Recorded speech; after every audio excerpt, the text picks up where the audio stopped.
Woo! What's up, chat? How we feeling? It is 11 o'clock at night. This is usually not my normal streaming time, but I'm trying something new today. I'm trying something new tonight. Today, we're going to be doing a post-Monday Night Raw stream. Figured it's something that I would want to try out, see if you guys like it, see what the viewership is like, how everybody's feeling. So, coming out of this show, first question to all you guys, how are you guys feeling about this episode of Raw? Did you guys like it? Did you guys love it? Did you guys hate it?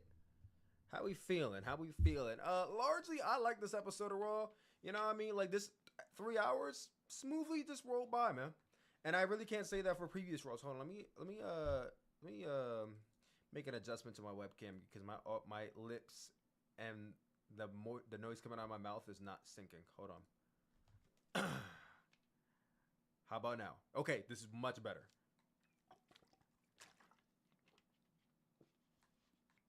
I would say this was a really good episode. Lately, these WWE shows feel like they've been flying by, usually with Monday Night. Here's the thing about me, okay? I'm going to let y'all know a little bit thing about me. I grew up, raised a WWE fan. Around 2000 and, I want to say like 2017, 2018, I stopped watching Raw. I just was not interested in the product. I haven't watched Raw consistently since 2017. Like 7 years it's been since I watched Raw consistently. But ever since WrestleMania, I've been having this like, damn, I've been in a burnout for months, really since January, and coming out of WrestleMania weekend, I'm just revitalized, I'm revived, I feel reinvigorated, inspired, and like the WWE product is just so hot right now. So I'm like, yeah, fuck yeah, I'm here. I'm ready to fucking get back into WWE. So now here I am watching WWE on a weekly basis again. And I am excited. I'm ecstatic. I am happy. We're going to get into the tag titles in a bit. I want to go one by one. Now listen. I don't normally do live reviews. Actually, I never do live reviews. So I'm very new to this. Actually, I was going to have one of my friends on who actually took notes, but then he had to go like before we went live, so no, I don't have any notes. Your audio's low. Why does it always start off with low audio? Hold on. I'm sorry, y'all. I don't know why the audio always starts off so damn low. I think part of it is just that I'm not very close to the microphone either, so here we go. Do you guys hear me now? Am I better now? You probably think that you are better now. Better? All right, cool. All right, so I'm not really used to these live Raw reviews, but I've done them before, so we're just going to kind of go down the show. I'm going to talk about what happened on Raw. I'm not going to go move by move, blow by blow, because I didn't take notes, but give my thoughts on it, and then ask you guys questions and shit, and then we'll see what the vibe is. And then, depending on how this goes, we'll do it again next week, okay? So, Monday Night Raw kicked off with Rhea Ripley. Now, here's the thing. Earlier in the day on Twitter, I already saw and heard rumblings that Rhea Ripley's injured. She might be dropping the title. I heard rumblings about what's going on earlier in the day on Twitter. And I was like, oh boy. Oh boy, because I don't know exactly where she was hurt. Apparently, it was like during one of her segments with Liv or something like that. Now, here's the thing. Rhea Ripley was already injured going into WrestleMania. If you guys can recall, when they had the WrestleMania press conference months ago, she had like a cast on then. So like she was already hurt. I think she's been working through the injury and it's finally caught up to her. And I guess maybe it's worse now. Don't quote me. But I'm almost certain she was injured before WrestleMania. And she was injured as far back as February. So I don't know if it's the pre-existing injury or maybe a new one. But going into this, she was already hurt, and I guess it got exacerbated. So Monday Night Raw started off with Rhea Ripley coming out to the ring. And she was angry and upset, a combination of the two. And basically, she announced that she, against what she really wants to do, she has to relinquish the WWE Women's World Championship due to injury. She's going to be out for the next several months. She didn't give a direct timetable on how many months, but she did say several months. So Rhea Ripley's out of action, and because of this, she has to relinquish the women's championship. And the way WWE framed it storyline wise is that her attack from Liv Morgan is the reason why she's injured. So Liv Morgan is the one who caused this injury. And, you know, I like the fact that they are kind of they're kind of like weaving that into like a story. Her real life injury is part of the story that with Liv Morgan. So that way when Rhea Ripley does come back, she has something to fight for. She has a story already made. I like that aspect. My thing is with Liv Morgan. Here's the thing. Liv Morgan, natural babyface. Likable person. Easy for little girls to look up to. A lot of girls like her. Even a lot of non-wrestling fans that I know of Liv Morgan or have seen Liv Morgan before. I have a lot of female friends who think Liv Morgan's like really pretty. So Liv Morgan is just a likable person. Anytime Liv Morgan has been a heel, and there's only been like 2 times, right? It was when she came into WWE the first time with the Riot Squad. It was her, Ruby Riott, and Sarah Logan. She was a heel. And then she was a heel for like a hot second, I think. In like 2022 when she was feuding with Ronda. She was like a heel for like a hot second or something like that. And then it was like, it just didn't work. I don't know. For me, the 2 times Liv Morgan's been heel, it just didn't click. I don't feel like she's naturally good at being a bad guy. Now, it seemed like here, Rhea Ripley, the way she was coming out, saying she wants to keep fighting, and when she comes, Rhea Ripley more or less turned babyface in this promo. This promo was a double turn, where Rhea turned babyface and Liv turned heel. The crowd was booing Liv, and Rhea made it seem like because of Liv Morgan, I can't compete.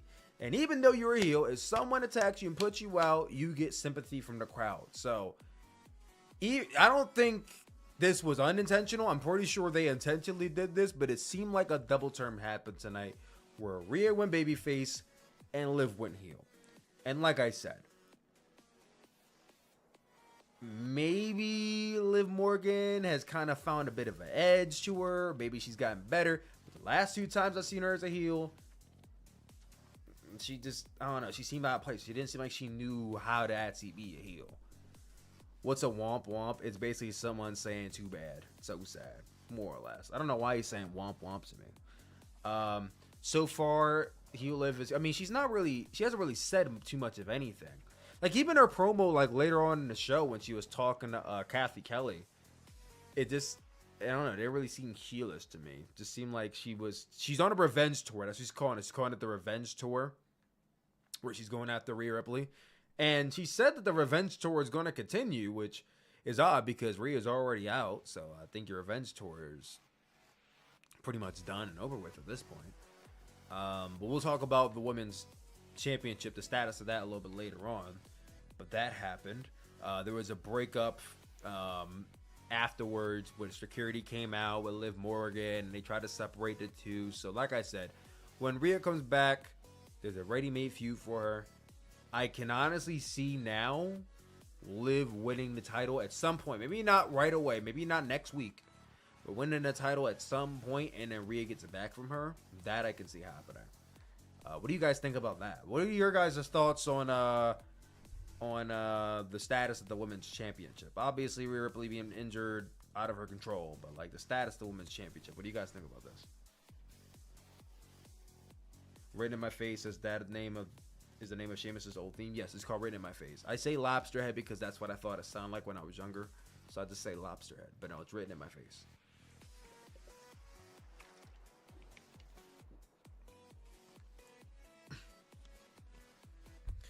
Who is she beating for, though? Who's Liv beating for, though? I don't know. I don't know what they're doing with the title. They haven't really even announced a match for it yet. But, you know, continuing on with the vibe of the show.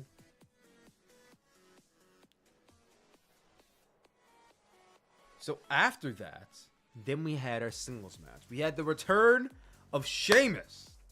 Sheamus, not only did he return back to Monday Night Raw in WWE, but he returned back with his old theme song, Written in My Face. Excuse me. written in my face. Now listen, way back in the day when Sheamus had, it's a shame that they lost her head. Listen, man, I don't know why that theme song just hit. I don't know why. I didn't even like Sheamus. Way back in the day, Lil Sooplex didn't like Sheamus. I never liked Sheamus up until like 4 years ago. In like 2020 when he started like putting on bangers. I could even bite it maybe like 2017 when he was teaming with Cesaro. But like, I didn't like Sheamus for a long time. Just didn't get him. But his theme song, always rock with it. Always rock with the theme song. So when he brought that back tonight, I was hyped. I was hyped. He went up against Ivar. They had a pretty good spar. Didn't last too long. Sheamus got them with the bro kick. So Sheamus is back in the mix. Depending on what... Now, my question to you guys is, what show would you guys have Sheamus on in the draft? Because Sheamus is back on Raw. But Sheamus needs to get drafted to SmackDown next week. I mean, in 2 weeks. So, what are you guys doing with Sheamus? You guys keeping him on the Raw brand? Or you guys sending him to SmackDown? Now, it also depends on what champions go to which shows. Because I could definitely see a situation where, like, Cody goes to Raw, and then Damian goes to SmackDown. And then if that's the case, then I would probably keep Sheamus on Raw, because I can see Cody and Sheamus being a program somewhere down the line. Maybe if Sheamus goes heel, which is not a bad idea, because Sheamus has been a babyface for, like, the last 3 years. I think he might be due for a heel run. Not that I think he needs it, but he might be due for a heel run. It's been like 3-4 years. It's been a minute. It might have been longer than that. Because with Sheamus, when was the last time Sheamus was a heel? I feel like the last time I can remember Sheamus being a heel had to have been when he was teaming with Cesaro, and they turned face after a while. So that would have been what, 2020? I mean, not saying 2020, maybe 2018. Yeah, 2018. Yeah, the bar. Yeah, that was the last time Sheamus was a heel. So he's been a babyface for like 6 years now. So I mean, like I said, I don't think it's needed, but you know, I mean, he could be due for one. I think so. So then after this, Triple H comes out to the ring, right? Triple H comes out. Adam Pearce is already in the ring, and they have this, like, you've seen this thing before. It's a table with a tarp, and it looks like there's a title underneath. But it looks like there's 2 titles underneath. Now, I'm sitting there, and I'm wondering, like, well, this is interesting because we just crowned new Raw Tag Team Champions at WrestleMania. And I don't really think they need new tag titles. So, what is it for? But Adam Pearce made it abundantly clear that we have new tag team champions crowned, and with this new era brings new championships. So they brought out The Miz and R-Truth, and together he and Triple H unveiled the new Raw, well, now called the World Tag Team Championships. No longer the Raw moniker, just the World Tag Team Championships. Like back in the day, like way back in the 2000s, it was the Raw. Raw had the World Tag Team Championships, and then SmackDown had just the Tag Team Championships, which I always thought was kind of stupid, because it's like when you think of Tag Team Championships and World Tag Team Championships, obviously the more important one has the world in it. You know what I mean? Like, you can't have tag like right now they have the women's championship. It's like the women's world championship and then the WWE women's world championship. It's like, which one sounds more important?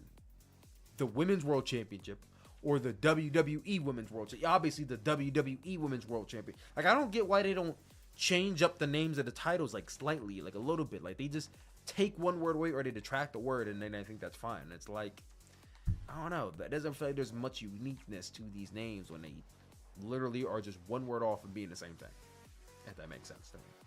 But I'm gonna pull up a quick picture of these new tag titles, so that way y'all can be the judge of this. Cause I'm still sitting with this new tag title design. I'm still sitting with it. I'm still trying to digest. You know what I mean? I don't quite know how I feel about it just yet. I don't know how I'm feeling about it just yet. And we still digesting this whole thing. So here it is. That is the visual. the new World Tag Team Championships. Just a picture of Awesome Truth holding it up right there. Yup. And then let me get a little thingy thing like this in my ear. Oh, maybe not that.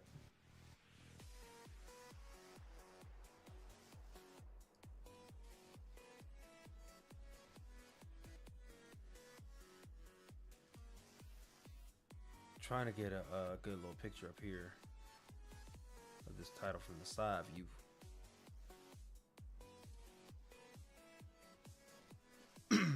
Well, we'll just do it like this. So, this is the new World Tag Team Championship.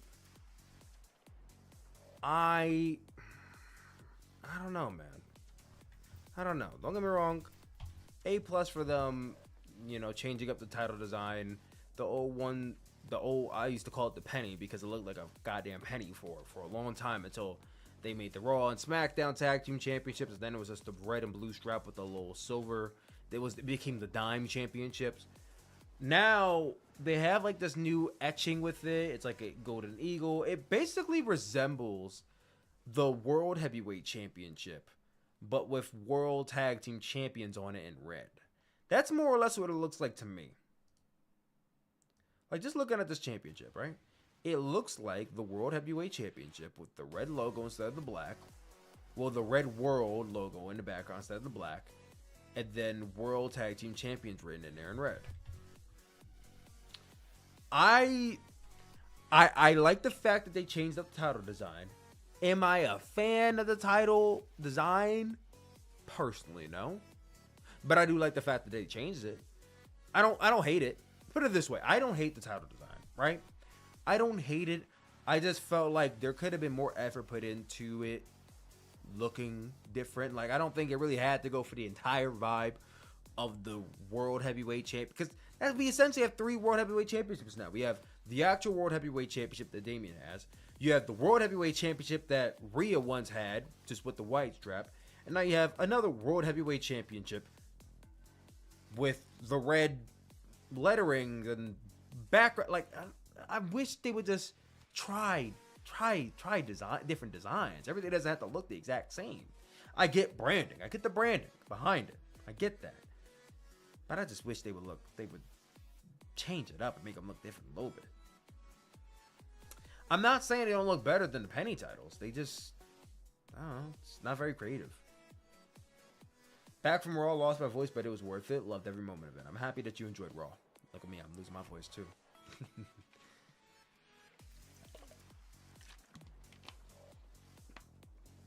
But they actually have the World Tag Team Championship replica belt on WWE Shop right now for $499.99. Who wants to buy me a belt?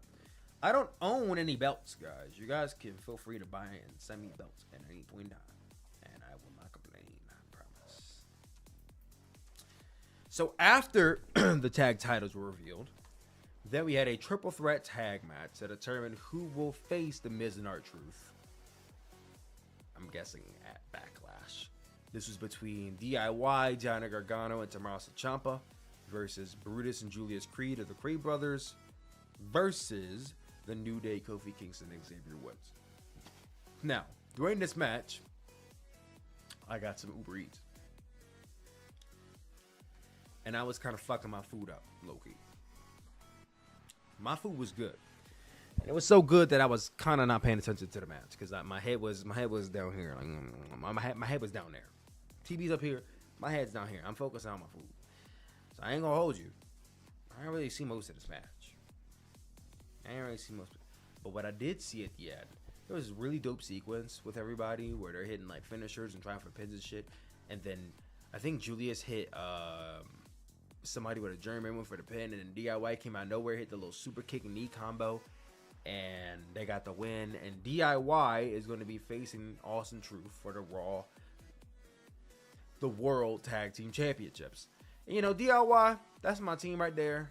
I was a huge fan of Johnny Gargano and Tommaso Ciampa in their NXT runs, like in 2015 to 2019. Are they going to beat Awesome Truth? Probably not. I think Austin Truth should hold on to those titles for at least a little bit. You know what I mean? They all got to be long-term champions. I think with R-Truth, it was more about the Roman, not so much about the reign. R-Truth winning the championship at WrestleMania, having his WrestleMania moment was what it was all about.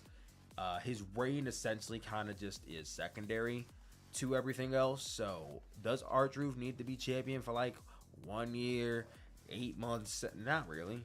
Not really. I mean, I'm not saying he got to lose the title next week. I'm not saying that.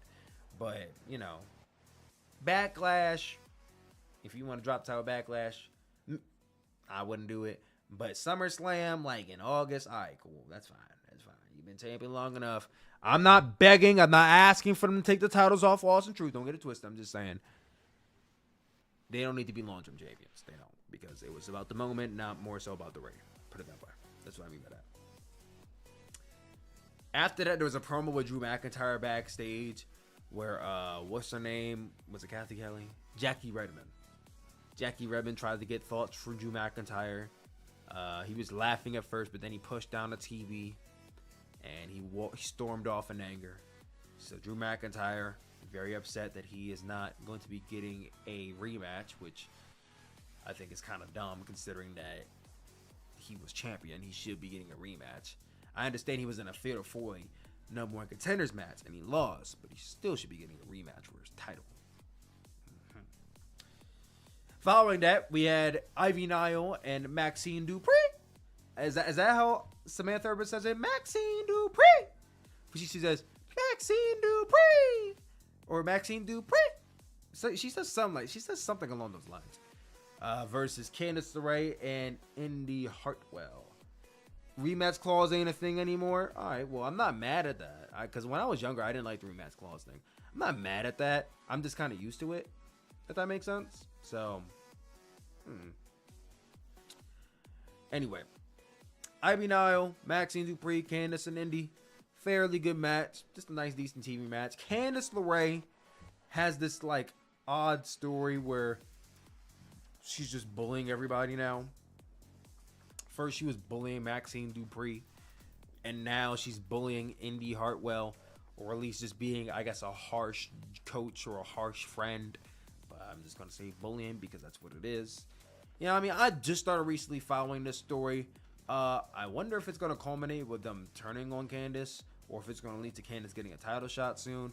Because, you know, don't get me wrong. I like the fact that they're giving women storylines outside of the titles. That's something that I think needs to happen more often. Way too often do we see only women's matches being featured if they're title matches. So Candice having her own little story where she's bullying people and trying to be like a harsh coach, a harsh friend. That's cool to watch, and I can't wait to see what direction they go with that. Maybe it'll lead to an Indy and Candice match at SummerSlam or later down the line. Do I see Candice going like super far in women's division and being women's champion? I'd be shocked. I don't think she's not worth it. I think Candice is very talented when they let her go out there and do her work. But I doubt she's going to be anything higher than that. But it is interesting to see her get in this storyline. I'm excited to see that. Indy Hartwell and Candice LeRae did get the win for the match. So that much I can say. There was a promo package for Damian Priest.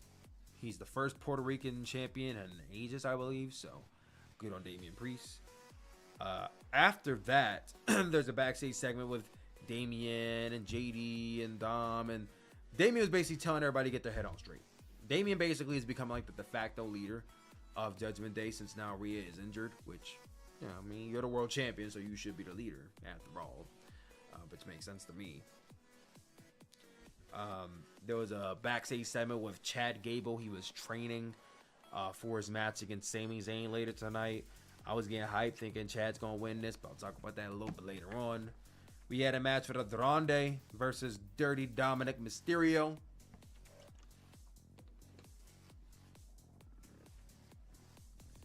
This match was... Actually, I felt like this match was largely good. It was kind of rocky. Not rocky. It was a little boring in the beginning, but then, I don't know where my man Dominic busted out a Canadian Destroyer on the apron. I'm starting to think Andrade just loves taking Canadian Destroyers. Whenever I think of Andrade Cien Almas matches, I always think about him taking a Destroyer. He took a Destroyer in like almost every AEW match. He took destroyers in every single match he had Rey Mysterio in like 2020 or 2019.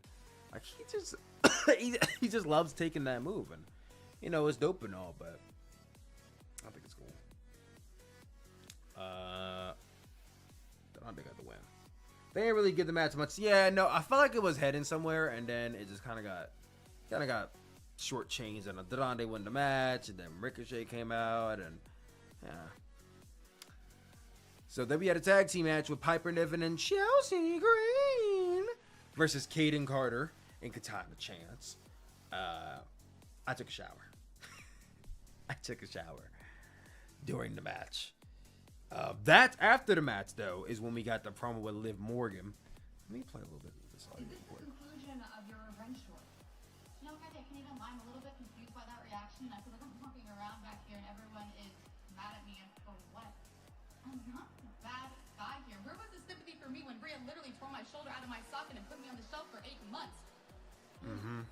There wasn't a reason to that. An eye for an eye, a tooth for a tooth, a shoulder for a shoulder.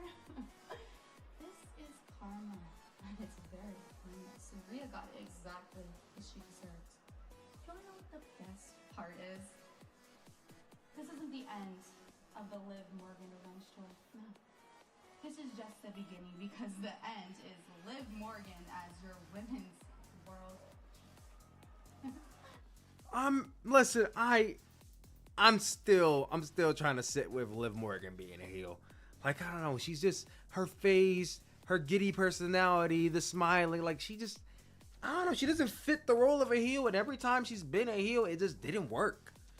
So, call me skeptic, but I'm a little dicey with it. But you know what I mean, if Liv Morgan gonna come through, you know, be a decent heel, win the championship, and then Rhea comes back and they cook up a few, I'm here for it. However, I don't know how this revenge tour is going to continue when Rhea's already hurt. Like, you kind of achieved your goal already. So, like, what other revenge do you need? What more can you do? She's injured. You can't do nothing else to her. She did make a good point, though. How people didn't have much sympathy for her when Rhea injured her. But now Rhea's injured and people have sympathy. That's some shit that would make me crash out. So, Liv turning heel for that reason, I get. I would crash out about that, too. I just want to see the aftermath of the crash out, and I'm interested to see how that goes. That's right, interested to see how that goes. Nia winning it? No, I'm here for Nia winning it. You know what I mean? Listen, Nia, way better in the ring than she was when she first started. Way better in the ring than she was, like, even, like, up to, like, what, 2021 when she was last in WWE? She's way better in the ring. Is she a great wrestler? No. But I see she's good at best. And she's been dominant. She's been putting in work. I would say, you know what? Yeah, I'm here for it. Maybe you can do like Fatal 4-Way, Liv, Nia, Candice, and Chelsea Green, and Liv pins one of them. Maybe you could do Liv and Nia and Backlash. We'll talk more about that later. So then Cody comes out. Cody cuts a promo, and it's really a promo that he's been cutting for the last 2 weeks. Candice. Yes, Candice. And a Fatal 4-Way, bro. You think Jade could win it? Jade's not. It's not Jade could. Jade will win it. And it's just a matter of what brand is she going to. Whatever brand Jade goes to, best believe she'll be winning that championship within a year. Within a year. By the time we end out 2024, Jade will be a champion. It's just a matter of which championship is she going to be holding. And I'm not too sure which one it is because I don't know what brand she's going to. But like I said, Cody comes out. He cuts the promo he's been cutting for the last 2 weeks. He brings out Jey Uso. Jey Uso's about to have a match with Finn Balor. And he tells Jey, listen, Jey, you had my back at WrestleMania. I can have your back tonight. And Jay's like, I'm going to do this on my own loose. And Jay's like, and Cody's like, all right, I bet. I got you. I'm going to yeet myself out, which I thought was... Cody has dad humor now because Cody's almost 40 years old and has a daughter, so I get it. I like that. It just seems so random. I love her character currently, though. Yeah, like I said, I think heel Liv has a way to go. But I can rock with it if done right. I trust Triple H's vision.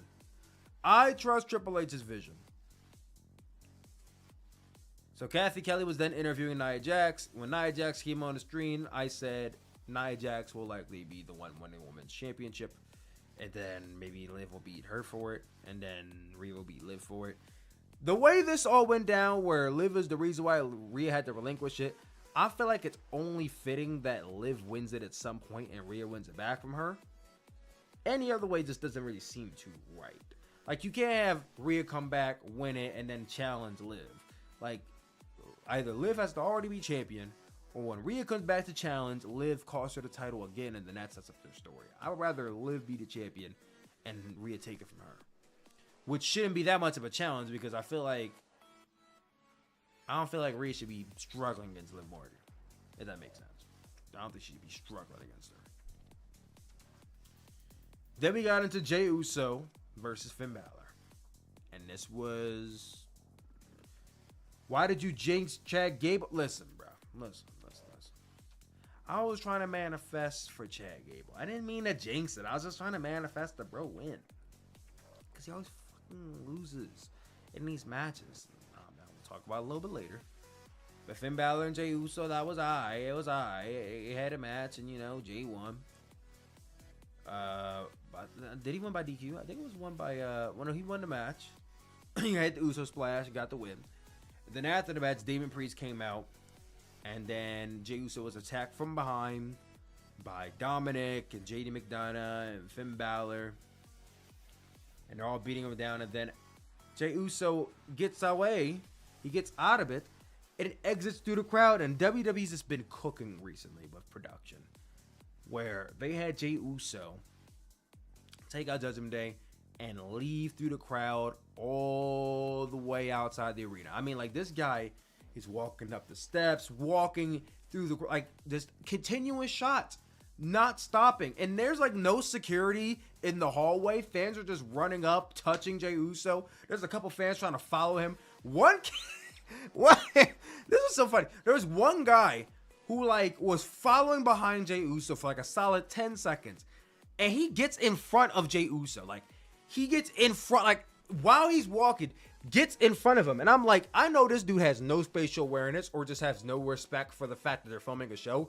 Because why are you standing right in front of Jey Uso while he's walking? And Jey Uso rightfully pushes the guy. I mean, it's not like a hard...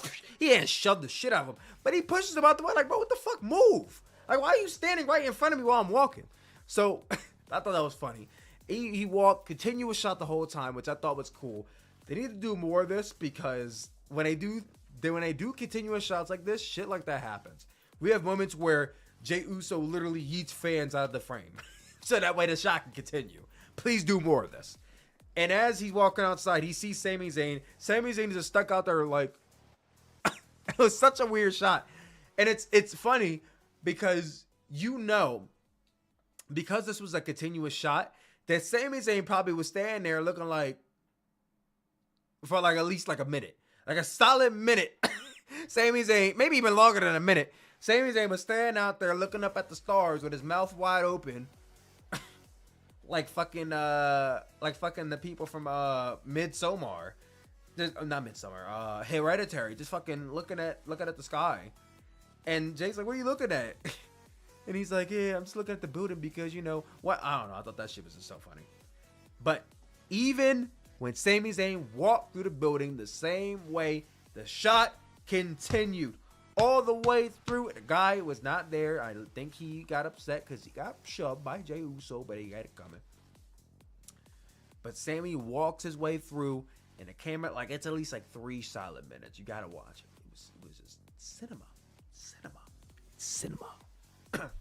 But then we got into the main event. Sami Zayn versus Chad Gable for the Intercontinental Championship. This is a really good match. I enjoyed the hell out of this match.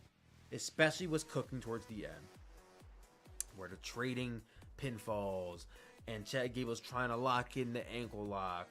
And then, like, at the very end, Sami's going for the Luba kick. And Chad counters with, like, a German suplex into the turnbuckle. And it was sick. And then he goes for the moonsault. Lands perfectly on his feet. Like, Sami gets his feet up. Chad kind of sees it coming. Lands on his feet.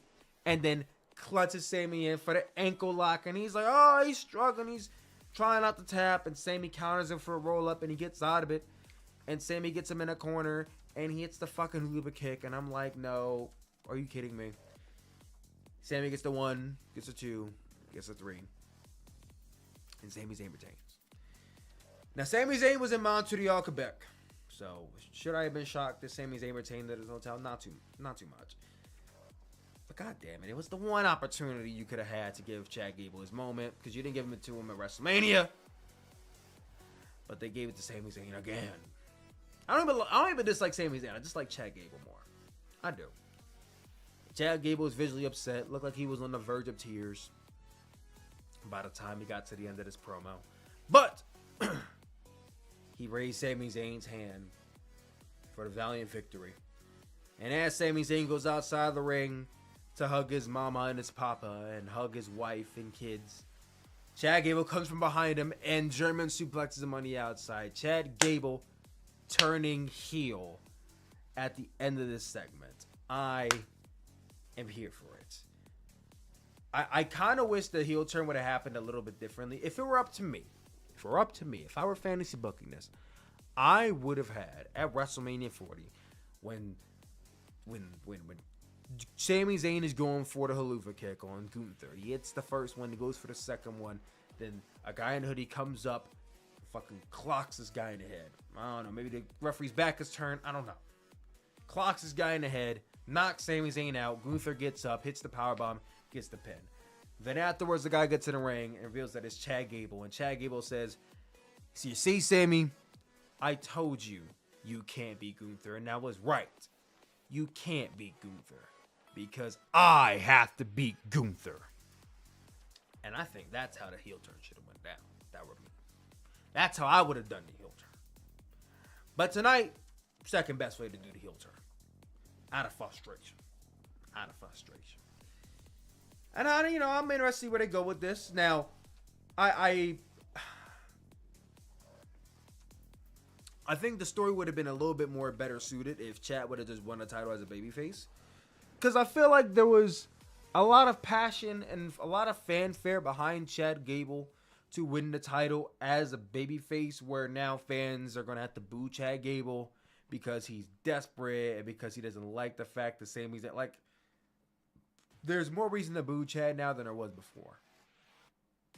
I just wish Chad would have won the title first and then turn heel. But, you know what I mean? Like, if this is how we get to that title change, cool. My thing is, you know, turn him heel, so he got to win. Like, if you done had Chad Gable face off for this title like 3-4 times, lose every time, then turn heel, and then contend for the title a couple more times and still not win, then what are we doing with Chad Gable? What are we doing at that point? So, listen, I get it. I'm with it. But get that title on Chad Gable. It don't gotta be next week. It don't gotta be right away. You can give it some months to fester. You can give it until SummerSlam. You can give it to fucking Bash in Berlin. But he gotta win that IC title. And it's gotta be from Sami or from Gunther. And because Gunther's a heel, he can't really win off of Gunther anymore, because I don't think that works. Him winning it off of Gunther only worked as a babyface. Now he's gotta win it off of Sami, which goes in conjunction because Sami is the one who beat Gunther in the first place. So that much makes sense. But now that Chad Gable is a heel, I feel like he's been really put into this title picture, and it's revolving back around to him winning it. So Chad's got to win. It's just a matter of when. And if he don't win it, I'm going to be looking at Triple H like, But that was Monday Night Raw, guys. That was Monday Night Raw in a nutshell. What did you guys think of the show? And they did announce on Raw that, again, next week they will be crowning a new Raw Women's Championship, which I am curious about how that's going to go. They didn't really announce, like, how it will be crowned. They didn't announce, like, a tournament. They didn't say, oh, it's going to be like this. They didn't really say how. They just said it's going to be crowned next week. What do you think? Maybe Mello, Trick, and Steel Cage? I'm here for that. Damian Priest always being wasted right now, bro. Let boy get some TV time. He has TV time. He was just on TV today. Raw was a 9 out of 10. I would give Raw a solid 8. Solid 8. Really good. Really good. Sooplex, how do you feel about Chad Gable? He'll taking the title from Seth. Well, I just said how, man. Though the show was solid, I really haven't watched regularly for years until right before Mania and still with it. Listen, like I said, before WrestleMania, I was not watching regularly. What do you think could have made Raw a 10 out of 10? What do I think could have made Raw a 10 out of 10? Give me a 4.5, 5-star match. That would have made the show 10 out of 10. The only reason why Raw was not a 10 out of 10 is because there wasn't a great match on the show. All the matches, the best, were good. Give me a great match. Give me a solid, like, must-see, fucking banger match. This would have been a 10 out of 10 show. But the best we had was good. You can have great segments throughout the entire show, but if the wrestling is subpar and or only good, like, the show is not going to be a 10 out of 10. 10 out of 10 for me. Got to be all around. Great show. Great booking.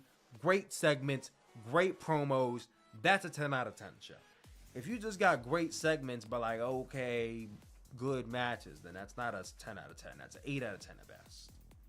So yeah, it would have been a 10 out of 10 if you had like at least one great match, and there wasn't a great match on the show. Just good at best. Yeah, the continuous shot was just it was so fire, man. So fire. What did you think of Shinsuke? Could have one last run with the IC title? I don't know. Maybe Shinsuke's time might have come and go. Okay, here's the thing. Shinsuke's a heel.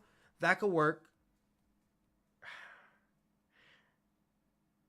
I don't know. They might have to wrap this shit up with Logan Paul, man. They might have to wrap this whole Logan Paul title reign up. Because here's the thing with Logan Paul. Much like Roman Reigns, Logan Paul is on a very, very part-time schedule. But the thing about Roman Reigns and Logan Paul was that Roman Reigns was involved in the top storyline of WWE, the Bloodline. So Roman Reigns could have a presence on the show without actually physically being on the show, because his presence was felt through Paul Heyman, through Solo Sikoa, through Jimmy, through Jey, through Sami. Like, Roman's presence was felt without him being there. Logan Paul, if he's not there, his presence isn't felt. Because he doesn't have a proper story. He doesn't have one. He has matches at pay-per-views, big important pay-per-views, but he doesn't really have a story. I don't even think he's ever had like a true like story, for that matter. So it's like with Logan Paul, I feel like he got to drop the title soon. He won that U.S. title when Survivor Series, SummerSlam. Guys, when did Logan Paul win that U.S. championship? Crown Jewel. Okay, so he won in November. Okay, he's been holding it since November. And he's defended it how many times? Like what, twice? Twice, I think?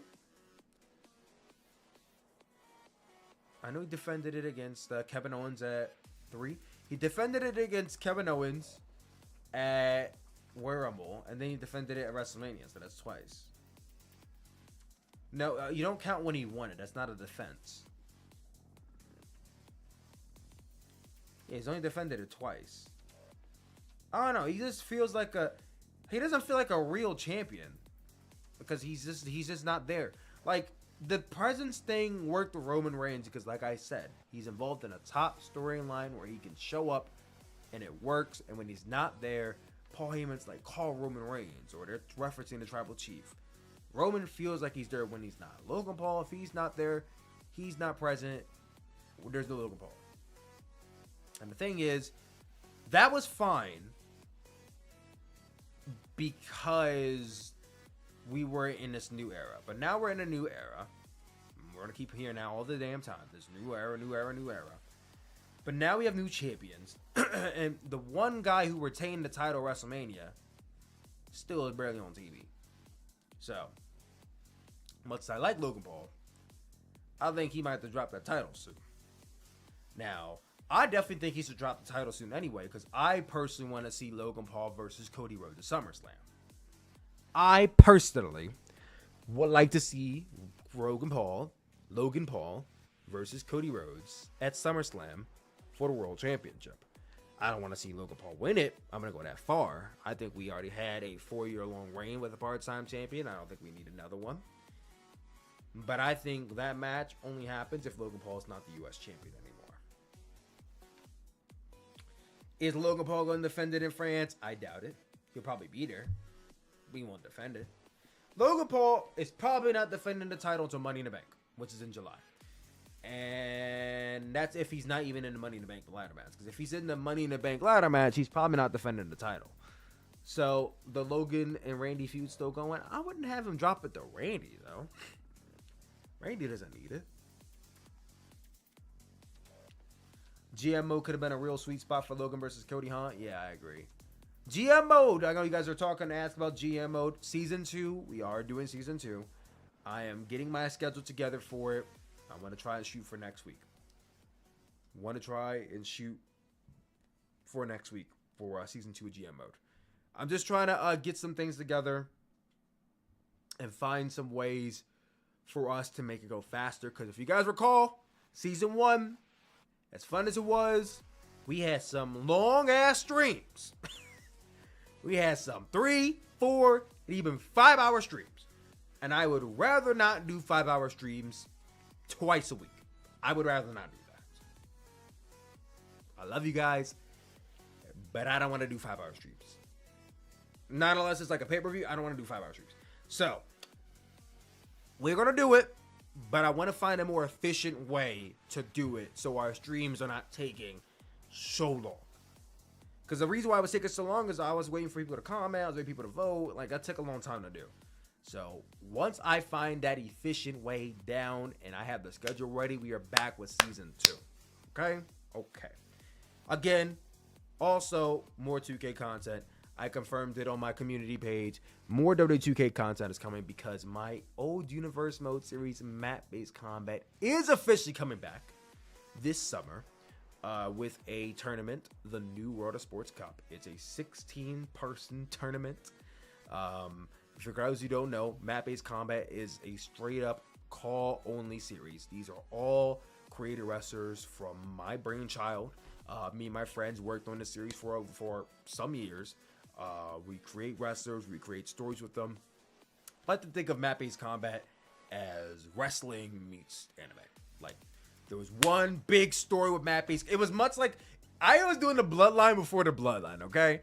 There was a big arc and storyline with map-based combat. That storyline is essentially over now. I made sure it kind of concluded with the last show. That was 4 years ago in 2019. But, you know, I have been cooking up new fucking stories in my head for ages. And I'm happy to, you know, map those out. I got 2 people lined up to be match producers with me. I got a couple people lined up for the graphic designers. I'm shooting for this shit to be fucking fire. It's just a matter of having time to edit this shit. Because the thing about map-based combat is when I did it the first time, I was working part-time my job. I only had 3,000 subscribers.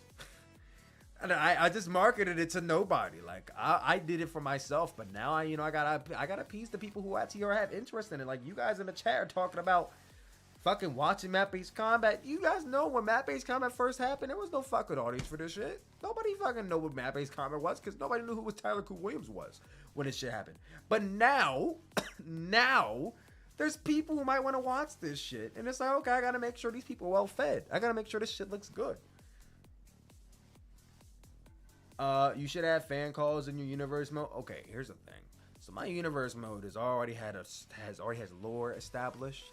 So I don't want to just start adding a bunch of fan calls. I think what might happen, what I think I might do, see, map-based combat is based in Japan. It was based off of New Japan Pro Wrestling. And in map-based combat, there was a Young Lion system where basically there was like 4 wrestlers. Black boots, black trunks, whatever. If you watch New Japan Pro Wrestling, you know how the Young Lion system works. The wrestlers, understudies, they go in there, take bets. I wouldn't mind having some fan calls be the Young Lions. I wouldn't mind that. Maybe throw like one in there to be part of the show. Is it going to be a whole like call league? No, that is not the objective of map-based combat. Never been the objective. Never will be the objective. It is not a call league. It's not an E-Fed. My days of being e-fed are done over. I stopped doing e-fedding like 7 years ago. I have no plans to go back to it. No plans of going back to it. But as far as adding fan calls, I think I would definitely have to think more about that. Fan calls if you make a giant wheel of fans with the, yeah, like I said, we'll think more about it. But like, I already got a bunch of wrestlers lined up.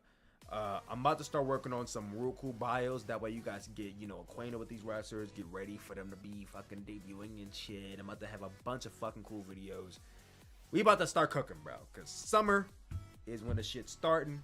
It's probably gonna be kicking up in June. Right now, it's just a matter of getting the matches edited and getting them, post-produced and all this shit. So we're working on it. Aoife done scarred Tyler Sooplex so bad he changed his name to Tyler Sooplex. You know what's funny is that my secondary channel name, it was called Tyler Sooplex, and it was just so Sooplex actually comes from the word suplex, S-U-P-L-E-X. But Tyler Sooplex was my name originally. So, again, my channel name has a history. When I first started this channel, it was Tyler Williams. Just Tyler Williams. And that was 2012 to like 2019. 2012, 2019, it was just Tyler Williams. Because this channel was originally just created just so that way I have a channel to go and fucking comment on. Because my OG YouTube channel was named something completely different. And that was what I posted my videos to originally. And this was like my burner channel account, I guess. And then when I started creating more content and I was like, okay, now I want to take it more seriously, that's when I changed my name to Tyler Kun Williams. Tyler K-U-N Williams. Just so that way it had some novelty to it. Some people, some OGs, remember Tyler Kun Williams because Tyler Kun Williams created New Japan Pro Wrestling content. And a lot of the map-based combat content was under the Tyler Kun Williams name. So if you go and watch old map-based combat, you will see it was Tyler Kun Williams' channel. Can Young Lions advertise their e-feds and map? Absolutely not.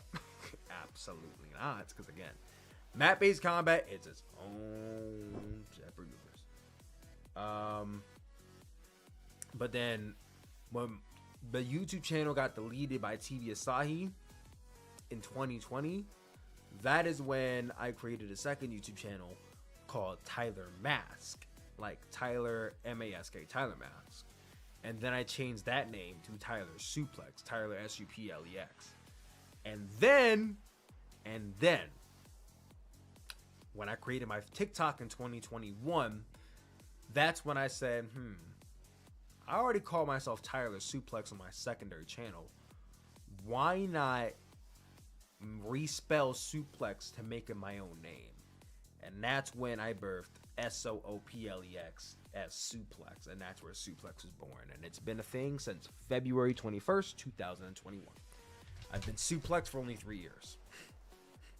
And I found most of my success as a content creator under Sooplex. Did you legally change your name to Tyler Sooplex from Tyler Williams, or you only changed? No. Only my channel. No. My legal name is. Well, first of all, my legal name is not Tyler Williams. My shoot name is different. Tyler Williams is my shoot last name, but Tyler is technically not my shoot first name. My shoot first name is different. I just don't like to go by it online. Tyler Williams is my name. I actually legally was going to change my name to Tyler Williams at one point in time when I was younger, but I decided not to. Funny thing about legal, actually, I have to check again, but within the next few weeks, Sooplex will officially be a trademark name.